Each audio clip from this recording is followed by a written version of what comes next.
tutorials we're looking at the if statement, the while loop, the do loop and the for loop. Now we're going to look at methods. So I'll take away this for loop.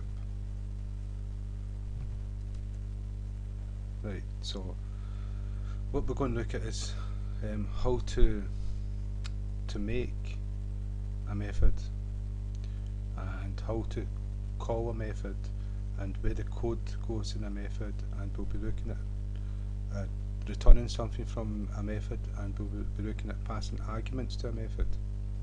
Now, and so what you have, the first thing you need to know is that you have an access modifier.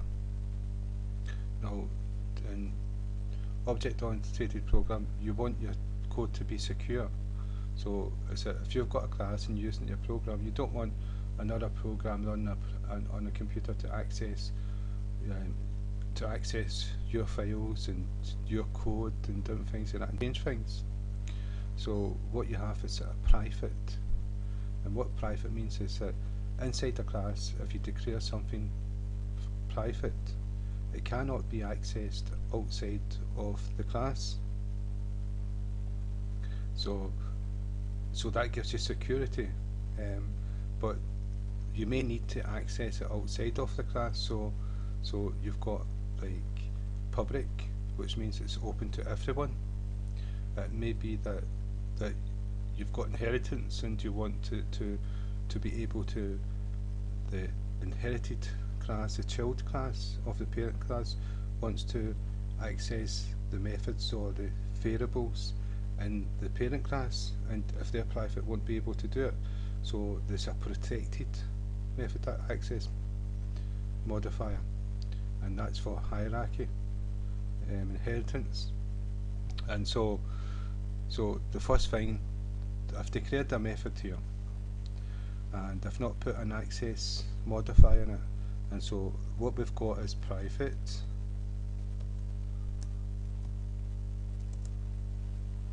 and so that you cannot access this outside of this class, though we can use get and set methods, and that will be covered later on. So it's ideal to have, well, you wouldn't use it for a method private unless it was just doing code inside this class, but these ones here would have like private access modifier, and that's the default if you don't put one in, and you would access them through get and set methods from outside the class. But in here, public use, normally you've got your public, your methods public so they can be accessed, and so public void. So this is your access modifier, determines the security of your methods and your variables. Remember, in a class what you've got is members, and two different kinds of members is variables and methods, and they all come in different names. So variables is like fields, containers to hold data, and methods do things. And the second keyword is void. This is to do with returning things from a method. So I run a method and it will return something, a value or a string, so that I can use in another part of a method or program or pass to another argument to a method. And so void means you do not return anything, because void is like, what is void? It's void anything. So it doesn't return an integer, it doesn't return a string, it doesn't return an array, it doesn't return an object, and so it doesn't return anything, void. And so if it returns something, you have to state in Java what this method returns, because you've got to get the types right. And so if it was an integer, you would type int instead of void, and as soon as you do that, it's saying, wait, you've got to return something, so you've got to return the keyword. You've got to use the keyword return integer, give it an integer, and it's happy now. And so that would be an int. It's return an int. So this number 2 would be passed from this method when it's finished.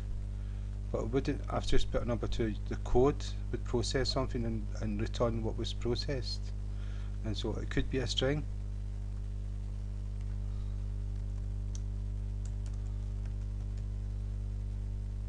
and it doesn't like this because that's not a string, so what I'll put is a string, and now it's happy. So that's what's going to get returned, but it would be the code processing a string and returning the string that was processed. So that's return keywords. And so we put void, and void means we're not returning anything, so we don't use return keywords. And what else we do is next we give a name to the method.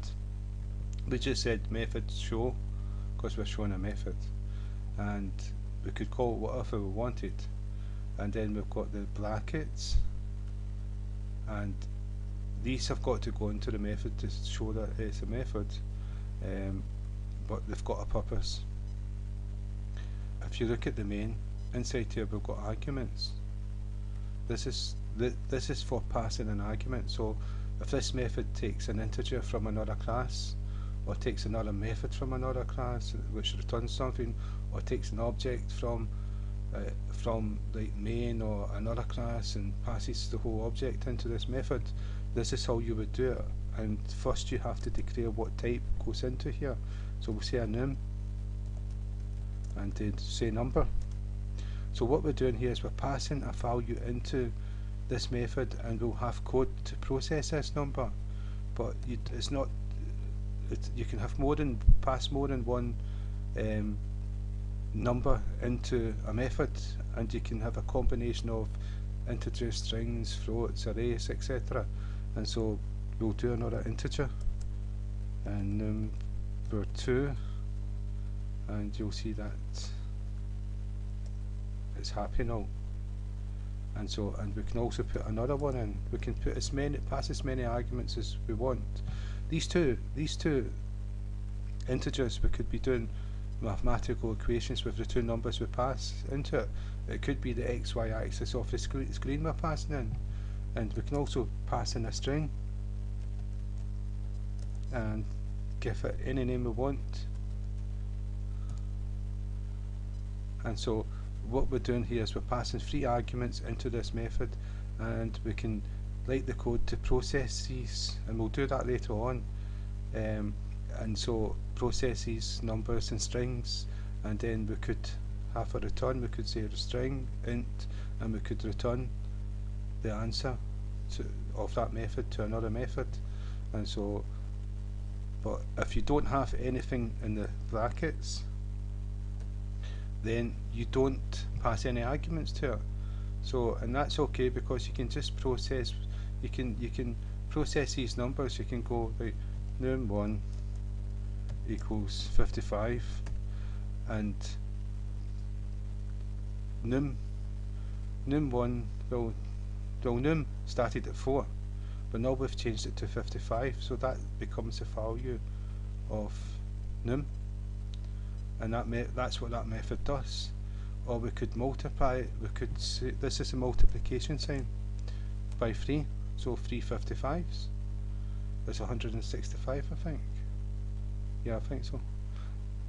Right, and so I hope that's right. Okay. Right, and so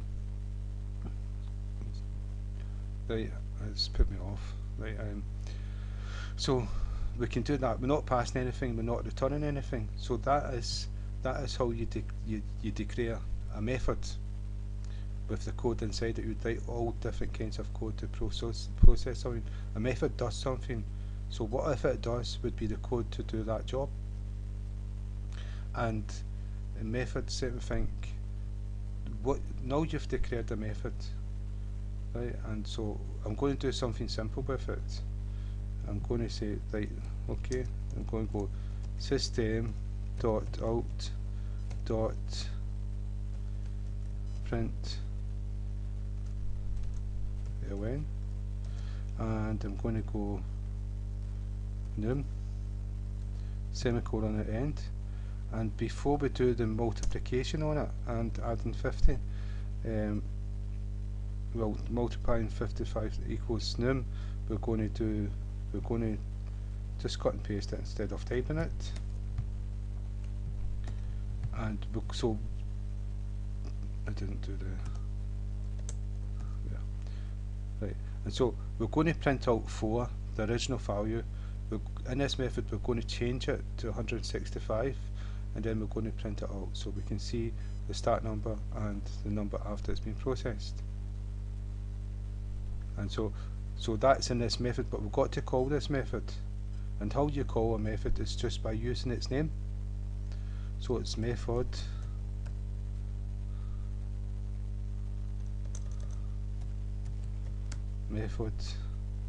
show and the 2 brackets, and we're not passing anything into this. If we were, we would actually pass something in here. If it was integer, we'd pass an integer. If it was a string, we'd pass a string. And so what's wrong with this? Method show static. It's got to, because it's a main, it's got to be static because we've not made an object to it. If we made an object in here, we'd be able to access it that way. So public, and we've got to put an extra keyword, and we're going to get to static.